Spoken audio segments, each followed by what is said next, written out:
Hey guys, it's SD, your host of the Life Picks Relationship podcast, where people with all sorts of backgrounds, challenges, and life experience show us how they make their relationship extraordinary.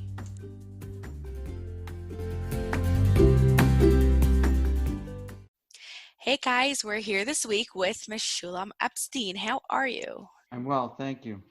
So glad to have you here. You want to tell Good us a to be bit here. about yourself and what you do? For the past 20 years approximately, I have been focused on treating OCD and related disorders. Came upon it quite by accident. I was sent for a training, a private training with someone named Dr. Jonathan Grayson, well-known author, an expert in OCD, and I got very interested, and we really clicked, and we're still in touch until today. And I got very curious about the philosophical nature of OCD, not so much the compulsions, but a person's actually the relationship with uncertainty. That is really what got me thinking. And then I was asked to work in a very religious community where there was a lot of OCD around the religion. And the name for that is scrupulosity, in the word scrupulous. And so a friend of mine who is a scholar and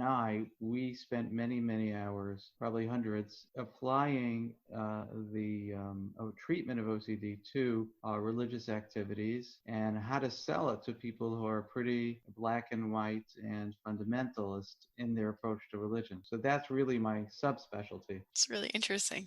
Completely new angle on the whole thing. Yeah, it's fascinating stuff. We had to interact with a lot of rabbis and make sure that what we're doing is kosher. And it did help that I come from that society and that environment. My father is a rabbi. My father-in-law is a very well-known expert in Jewish law. So I was sort of a known quantity, and I was coming out of the system, so that helped. It helped a lot. And then rabbis started telling people to come to me. So there was this implicit, what's the word? Implicit validation of the work that I was doing. It's very, very, as you will hear talk about treatment and all, it's very counterintuitive. So it's about not knowing for sure whether you're doing a sin or not knowing for sure whether you're performing your requirements. It's called a mitzvah in Orthodox Judaism. Whether you're doing those properly and living with that feeling, and because real life doesn't give you guarantees, but the OCD and the anxiety makes you want to seek certainty, and that's what really compulsions are about. They're ways of trying to be sure. You can never be sure, but they're ways of trying to be sure. For someone who has OCD in a religion, that's like a huge confusion to live with. Just never knowing what you're doing right, never knowing what's going to be nothing. Right. So, how does it affect relationships? So I thought of three ways that it can affect relationship. The most obvious way is that you're living with somebody who is under a lot of stress, who may be behaving oddly, and a lot of times the spouse or the partner has no idea why the person is doing these things. It really has a lot to do with the level of awareness of the spouse and awareness of the sufferer, of course. So you have somebody in your life that is impaired at some level, and it's also living with someone who's in a lot of pain. A lot of people with OCD suffer tremendous psychic pain. We've had people who have had cancer and have had OCD and said that the OCD was worse. Extremely psychologically painful, and I guess if it's religious, really it's equally painful for everybody. But like they feel like they're really like you're a bad person, and you're God is going to get you for something. So number one is living with someone who's in pain and who may be impaired in some way and may not be able to do all the tasks, let's say, that a person in that position in relationship would be expected to do. Number two is a very common presentation in OCD in relationships, and we call it accommodation. And that means that the sufferer involves the other person or family members in their OCD. So, can you check the door? Can you wash my clothes? Can you tell me if this thing is clean? And they start using the partner as a source of reassurance. And that's, again, it's a compulsion. It's a way to be sure. And a lot of times the person does not realize that they're being used as a compulsion, and they just go along and they go along. And if they do realize they're being used as a compulsion, then they're torn between calming their partner down, or should I give them some tough love and watch them squirm, and then they get mad at me. So how does that work in a relationship? You're my partner, not my therapist. So that can get very frustrating for both people. The sufferer may possibly start demanding the person to do these things. It ranges from complete acquiescence, that the person does whatever, accommodates fully, and ranges from that to some confrontational types. Most of the time it's accommodation, and then we work in treatment with the family members and the partners to lower the accommodation. In our office, we almost always do it with the permission of the sufferer. Sometimes with teenagers, there's some tough love contracting. We're going to do this, we're not going to do this, and if you don't like it. And it's usually done when the person doesn't want to go to therapy. That's when you start manipulating. But in relationships, the person could really bring someone else into their OCD, which now you have two people somewhat impaired. They're both following this new religion called OCD. So that is a very familiar scenario. It's called family accommodation, and it's very common. The third one is something that you may not hear about, and I'll tell you a story to illustrate it. I had a client that I treated as a teenager. You notice that no one ever says whether they treated the person successfully.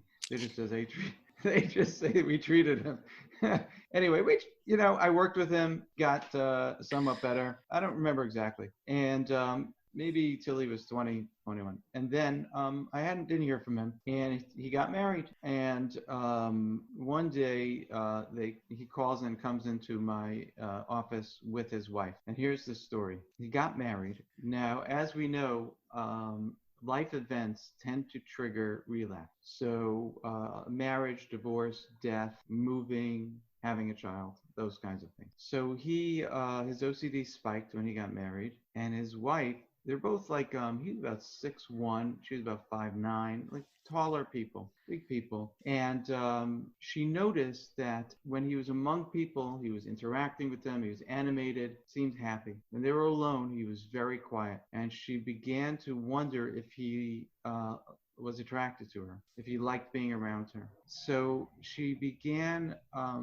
exercising and watching her weight very carefully. She wasn't heavy, but she was worried about being attractive to her husband. And she became pregnant, and she got permission from her doctor. The doctor says you can exercise. So that was going on, and sure enough, the Hungarian mother-in-law came to visit and said, you don't look good. And she dragged this girl to NYU, I think it was, in the city, to a special, OBGYN. And he said, lady, you're starving your child. And the story does have a good ending where they had the baby, and the baby was a low birth weight baby, and perfectly healthy, small, not the kind of baby that these two, very tall people or over average people would have. Now, what was happening was he was lost in his thoughts. She interpreted that as him not being interested in her. And look what kind of havoc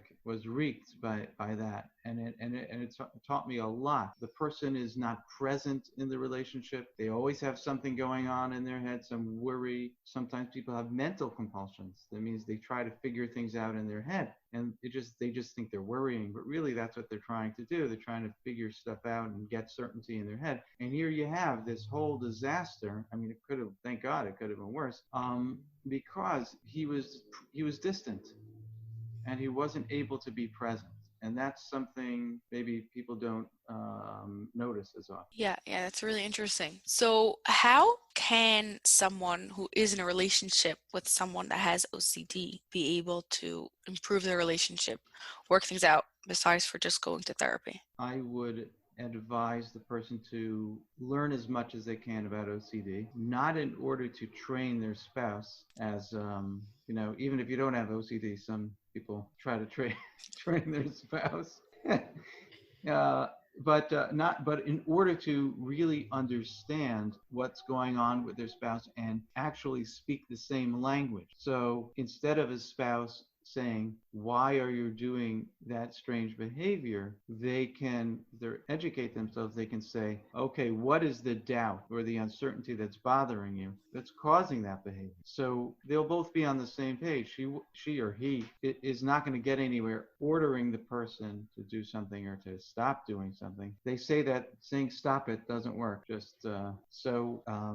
But they can, once the person has someone in their life that really understands the dynamic, that there is a doubt, that an intrusive thought is very upsetting, and I feel like I need to fix it or to get certainty. So now it's at least the topic is on the table and we're talking the same language, and we're both agreeing, even without saying it, that what's going on here is anxiety. You're not a weirdo, you're anxious. So anytime that happens, it's much easier to talk about it. And then maybe, he's in a position to make a different choice. Maybe I don't have to do these compulsions. Whenever you push against something, you get resistance. So the spouse, by learning to talk the OCD language and know what's going on, they have a much better chance of walking the person through it without pushing them around. Let's say you have an anxious kid.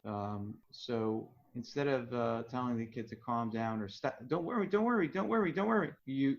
Instead of that, you learn to say to the kid, are you feeling anxious? Or if it's a really little kid, you could say, is the anxiety bully bothering you? So now you can actually have a conversation about the anxiety. You're not butting heads with the kid. The same thing works with adults too. That you avoid confrontation and you just talk about the facts on the ground. So I'm very for talking about anxiety openly with either kids or partners, because that's really what it is. It's not about the checking the doors and checking the oven and I don't know, checking whatever you're checking. That's not what it is. It's OCD and anxiety, and let's just talk about that. And then at least you have your foot in the door. Yeah, Does that getting make to the sense? core, to the root of what it really is, not just stop checking Yes. the door. Really, why is that bothering you? Being able to coming from an understanding point of view and being able to understand them and talk about it. Right. It's not about the door. It's about uncertainty. Yeah, yeah. And And I think that when they have these conversations, it could even build the relationship more because you're not fighting, you're coming from a loving place of trying to connect. absolutely true. Absolutely true. I've seen that happen. People really appreciate their spouses actually in those situations. There's a certain acceptance that they feel. They feel very lucky to have those people in their lives. So that is very true. And then when the person feels understood, the spouse or the partner or the parent can say, if they once they build that trust or understanding, they can maybe they if they feel that they have they're in a good position to do it, they can say, do you think you can just hold this uncertainty? Do you think you can tolerate it? And we know that the person can, but the person themselves has to, step off the cliff and experience it. And it's hard. It's very painful for them. But your best chance of helping the person do that is understanding that it's the person feels the uncertainty in a very visceral, emotional level that we who don't suffer from OCD don't feel. It's like getting a gut punch. There's nothing intellectually wrong with the person. They're reacting because they just got a kick in the gut. So if you understand that, they're just reacting as we would if we got a kick in the gut. And nobody likes to be uncomfortable. So just like we scratch an itch, they do a compulsion. It's just as simple as that. Yeah, yeah. Anything else you want to share with us? Let's see. I got my first COVID-19 client yesterday. Really? Yes. All my friends are telling me that I must be making a lot of money off this virus, and it was not true. And now it's Un- starting. Somebody. So here's how it went. I said, "Have you had health anxiety in the past?" And he said, "All my life." So it's just the first time he went to therapy. He was just sort of hanging on, and this just put him over the edge. So this person probably always needed treatment. Never came. 31 years old, and he said, "Okay, now I'm getting panic attacks." So it's a little bit different than your standard OCD because everyone's a little anxious. You got to be crazy not to be a little nervous about this. So it's like, okay, it's normal to feel nervous, but maybe it's not. You're having panic attacks. I don't want we don't want to have panic attacks about. So it's about that's a good example of tolerating a normal level of distress. Everyone's feeling it. What's my relationship with discomfort, which is a whole other dimension of OCD. Not so. A lot of times people with OCD they're reacting to the discomfort. So those people are probably people who don't like hot rooms, and they don't like a lot of other sensory stuff, and they don't like the discomfort of the doubt. Whereas most cases are, I don't like the possibility of someone breaking into my house at night. I don't like the possibility going to hell or any the fear. But once in a while, it's about the discomfort. I'm seeing that more and more often. It overlaps a lot with people with sensory issues, picky eaters, that whole syndrome. So we focus on being able to tolerate distress. What's my relationship with discomfort? Things like that. Things like that. So if anybody wants to know about OCD, there are probably too many books. That Which ones do you recommend? Yeah, so I recommend from Jonathan Grayson, Freedom from Obsessive Compulsive Disorder. For kids, I recommend, or for parents of kids, Freeing Your Child from Obsessive Compulsive Disorder by Tamar Chansky, because it gives great analogies on how to talk to kids about OCD, and it helps the parents. Two more books. One for really little kids, like you read it with the kid, and it's by a lady named Dawn Hubner. She's on Amazon, and it's called What to Do When You Worry Too Much. Is about anxiety. And then she has another one that's specifically about OCD. I don't remember what it's called. You can find it on Amazon. And she has one, What to Do When You Grumble Too Much, for complaining kids, and What to Do When You Have Negative Thinking. It's really those are great. And then there's one more, which is interesting, which addresses the discomfort angle, the suffering angle, and it's a book about a type of therapy called ACT, Acceptance and Commitment Therapy, and that we use that as well as what we do is called exposure therapy, ERP, exposure and response prevention. The name of that book is Get Out of Your Mind and Into Your Life by Stephen Hayes. A very intelligent book, and it has a lot about this, how you relate to things that you would consider disruptive, annoying, painful, and that goes for physical pain as well. And they have a very good, you're not going to do every tool in the book. It's a workbook, has worksheets. You can either do them or don't do them, but a lot of very, very good ideas in that book. That is, for OCD, those are the ones that I recommend. Yeah. Awesome. Thank you so much. Great to talk to you. Anytime.